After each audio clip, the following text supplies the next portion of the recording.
What is luck? Lucky कौन है? किसको लकी कहा जाता है? अगर हम सही राइट पर नहीं हैं तो हम लकी भी नहीं है। एक ऊंट नहीं और एक ऊंट का बच्चा चिड़ियाघर के अंदर, जू के अंदर थे। बच्चा पूछता है, अम्मा जान हम चिड़ियाघर में रहते हैं, ये जो हमें एक कुबड़ दिया हुआ, जो कुबड़ होता है ऊंट के ऊपर, तो ये कुबड़ हमें कुदरत ने, अल्लाह ने क्यों दिया है?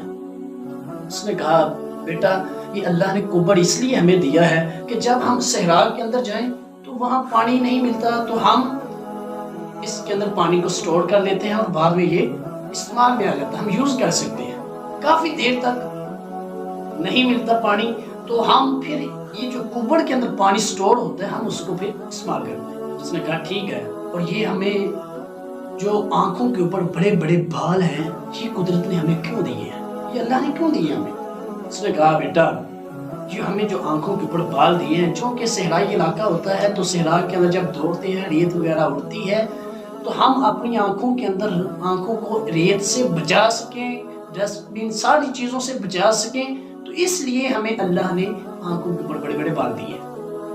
उसने कहा ठीक है, तो फिर ये जो हमें बड़े बड़े पाँव, पंजे दिए हैं, पाँव दिए, ये हमें इतने इतने बड़े पाँव क्यों दिए हैं? उसने कहा, बेटा जब हम सहरा में होते हैं तो ये अल्लाह ने पाँव हमें इसलिए दिए हैं कि ताकि हम सहरा के रेतला इलाका होता है, गिरने का खदशा होता है, तो हम गिर ना सके।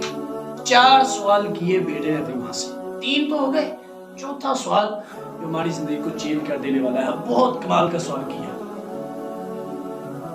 उसने कहा कि फिर अम्मा ये इसकी तो समझ लगती है, जो हमें कुबड़ दी है पानी स्टोर करने के लिए, सहरा इलाके में काम आ जाता है। दूसरे नंबर पे हमें जो बाल दिए तो अपनी सेफ्टी के लिए, आंखों के बचाव के लिए कुदरत ने हमें, अल्लाह ने बाल दिए। फिर पाँव जो है सहरा इलाके में गिरने का खर्चा होता है, इसलिए कुदरत ने हमें ये जो है बड़े बड़े पाँव दिए। तो फिर चौथे नंबर पर हम आज चिड़ियाघर में क्या कर रहे हैं?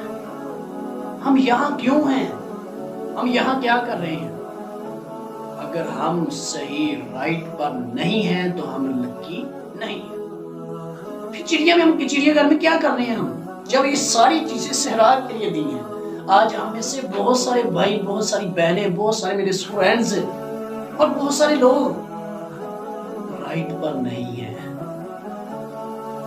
हमारे गोल्स और हैं। मैं अक्सर अपने लेक्चर में कहता हूँ बच्चों को, अपने स्टूडेंट्स को, कि जब तक हम गोल का तयन नहीं करेंगे, मैदान के अंदर भिड़ने का, मैदान के अंदर फुटबॉल खेलने का कोई फायदा नहीं होगा। एक शख्स एक बस में बैठ जाता है और उसको पूछा जाता है, भाई कहाँ जाना आपने? उसने कहा, नहीं जाना, बस जाने दो, बस जान दो, जिधर जाना जाना। गोल तो ऐसे शख्स तो लोग पागल ही कहेंगे ना। जब हम अपने गोल्स का तयन नहीं करते, हमारी जिंदगी का मकसद नहीं बनता, हम लकी नहीं हो सकते। अपना अपना तयन करें, पहले अपने अपने गोल सेट करें, अपने अपने गोल का तयन करें, अपनी अपनी मंजिल का तयन करें, फिर उसके लिए एफर्ट शुरू करें। If you understand I am saying, then says yes.